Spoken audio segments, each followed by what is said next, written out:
राजकारणात एक वाक्य नेहमी बोललं जातं, बदला जितका उशिरा घेतला जाईल तितका तो जास्त वेदनादायी असतो।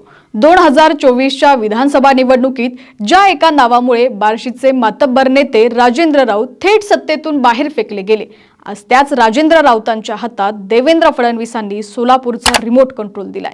होय, ज्या जरांगे पाटील फॅक्टरशी उघड पंगा घेतल्यामुळे राजेंद्र राऊतांची आमदारकी गेली, विरोधकांनी त्यांच्या राजकीय कारकिर्दीवर फुली मारली, त्याच राजेंद्र राऊतांना थेट विधान परिषदेची उमेदवारी देऊन देवेंद्र फडणवीसांनी महाराष्ट्राच्या राजकारणातला सर्वात मोठा आणि धोकादायक मास्टर स्ट्रोक खेळलाय। पण प्रश्न फक्त एका उमेदवारीचा नाहीये, प्रश्न हा आहे की ज्या बार्शीत राऊतांचा गेम झाला त्याचा पराभवाचा बदला राऊत संपूर्ण सोलापूर जिल्ह्यात व्याजासह फेडणार का? आणि सर्वात महत्त्वाचं, ज्या जरांगे पाटलांच्या एका इशाऱ्यावर मराठा समाजानं मतदान फिरवलं होतं, ते जरांगे पाटील या गुप्त मतदानाच्या निवडणुकीत कोणती छुपी चाल चालणार? सोलापूर विधान परिषदेच्या या हाय व्होल्टेज निवडणुकीत नेमकं काय घडतंय? पडद्यामागे कोणत्या छुप्या तडजोडी सुरू आहेत? याची अत्यंत धक्कादायक इनसाइड स्टोरी आज आपण उलगडणार आहोत। नमस्कार, मी प्रणया आणि तुम्ही पाहत आहात HPN मराठी न्यूज। हा व्हिडिओ शेवटपर्यंत नक्की बघा, कारण सोलापूरच्या राजकारणातला असा सस्पेन्स तुम्ही कधीच पाहिला नसेल। हा सगळा खेळ समजून घेण्यासाठी आपल्याला फ्लॅशबॅकमध्ये जावं लागेल। 2024च्या विधानसभा निवडणुकीची आठवण करा, जेव्हा मराठा आरक्षणाचं वादळ संपूर्ण महाराष्ट्रात, विशेषतः मराठवाडा आणि पश्चिम महाराष्ट्रात जोरदार घोगावत होतं, तेव्हा बार्शीचे आमदार राजेंद्र राऊत यांनी एक असं धाडसी पाऊल उचललं जे राजकीय दृष्ट्या अत्यंत आत्मघातकी मानलं गेलं। आणि जरांगे दादा, पुन्हा एकदा सांगतो, फक्त प्रामाणिक मराठा म्हणून माया दारा द्यायचं, आणखीन पण पेळा भरवेल। खंडोजी खोपड्याचा जर रोल केला तर मोठी शिक्षा सुद्धा भोगावं लागेल। ही राजा भाऊ राऊतचं चॅलेंज आहे। कोण मराठाचा माणूस बोलत नव्हता, पण आज ही पट्ट्या राजा राऊत संपूर्ण महाराष्ट्रातील बडे नेते मनोज जरांगे पाटलांवर बोलायला घाबरत होते, तेव्हा राजेंद्र राऊतांनी जरांगे पाटील यांच्या भूमिकेला आणि त्यांच्या आंदोलनाच्या पद्धतीला थेट जाहीर आव्हान दिलं। राऊत उघडपणे म्हणाले होते की आरक्षणाच्या नावाखाली राजकारण सुरू आहे। याचा परिणाम व्हायचा तोच झाला। बार्शी मतदारसंघात मराठा समाजाचा एक मोठा वर्ग राजेंद्र राऊतांवरती प्रचंड नाराज झाल्याचं बघायला मिळालं। निकाल लागला आणि बार्शीच्या जनतेनं असा काही धक्का दिला की राजेंद्र राऊतांना पराभवाचा कडवट घोट घ्यावा लागला। राजकीय वर्तुळात एकच चर्चा सुरू झाली, जरांगे पाटलांशी पंगा घेतला म्हणूनच राऊतांची गेम झाली। विधानसभा निवडणुकीतील पराभवानंतर विरोधकांनी राजेंद्र राऊत संपले अशी चर्चा करायला सुरुवात केली। पण राजकारणात एक नियम आहे, जो नेतृत्वासाठी स्वतःला पणाला लावतो, नेतृत्व त्याला कधीच वाऱ्यावरती सोडत नाही। राजेंद्र राऊत हे देवेंद्र फडणवीसांचे अत्यंत कट्टर आणि विश्वासू समर्थक मानले जातात।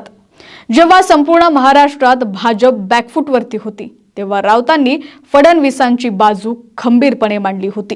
देवेंद्र फडणवीसांनी योग्य वेळेची वाट पाहिली। सोलापूर विधान परिषदेची जागा समोर येताच त्यांनी थेट राऊतांच्या गळ्यात उमेदवारीची माळ टाकली।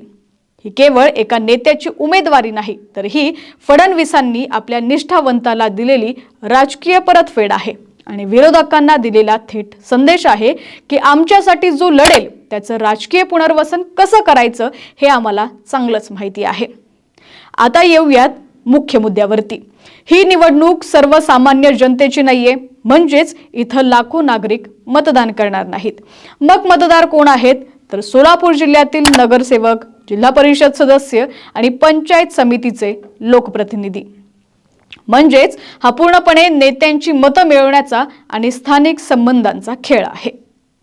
जर आपण संख्याबळ पाहिलं तर सोलापूर जिल्ह्यात महायुती म्हणजेच कोण? तर भाजप, शिवसेना शिंदे गट आणि राष्ट्रवादी अजित पवार गटकडे स्थानिक स्वराज्य संस्थांमध्ये खूप मोठी ताकद आहे।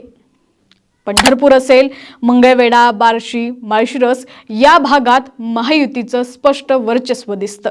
पण दुसरीकडे महाविकास आघाडी नाही, म्हणजेच शरद पवार गट, उद्धव ठाकरे गट आणि काँग्रेस शांत बसलेलं दिसत नाहीये। त्यांनीही पडद्यामागे गुप्त मोर्चे बांधणी सुरू केलेली आहे। अशा निवडणुकांमध्ये पक्षादेशापेक्षा स्थानिक संबंध, वैयक्तिक मैत्री आणि छुप्या तडजोडी जास्त महत्त्वाच्या ठरतात. त्यामुळे महायुतीकडे कागदावर जास्त बहुमत असलं तरी आतून काय होईल हे सांगणं कठीण आहे.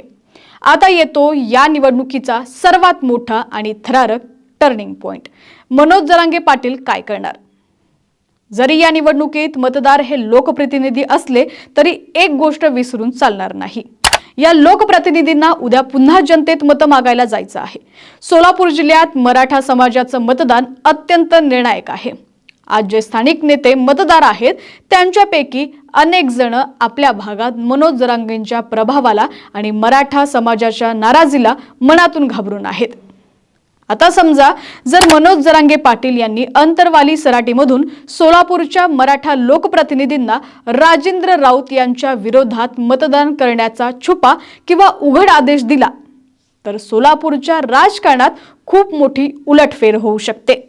महायुतीचेच काही मराठा लोकप्रतिनिधी जे पुढच्या निवडणुकीत आपली जागा सुरक्षित ठेवू इच्छितात ते बंडखोरी करत राऊतांच्या विरोधात क्रॉस वोटिंग करण्याची दाट शक्यता नाकारता येत नाही. म्हणजेच बार्शीत जो गेम उघडपणे झाला होता तोच गेम सोलापुरात छुप्या पद्धतीनं करण्याची रणनीती विरोधक आखत आहेत. यामुळेच या निवडणुकीचा रिमोट कंट्रोल पुन्हा एकदा जरांगे पाटलांच्या हातात गेलाय. शेवटी ही निवडणूक फक्त विधान परिषदेच्या एका जागेची राहिलेली नाहीये.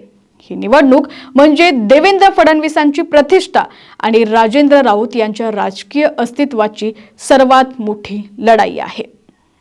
जर राजेंद्र राऊत इथून निवडून आले तर भाजप सोलापूर जिल्ह्यात आपली ताकद आणि फडणवीसांचा शब्द किती वजन आहे हे सिद्ध करेल. पण जर इथंही जरांगे फॅक्टर पुन्हा नडला तर मात्र महायुतीसाठी हा खूप मोठा राजकीय धक्का असेल. तुम्हाला काय वाटतं? देवेंद्र फडणवीसांचा राजेंद्र राऊतांना उमेदवारी देण्याचा हा निर्णय योग्य आहे का?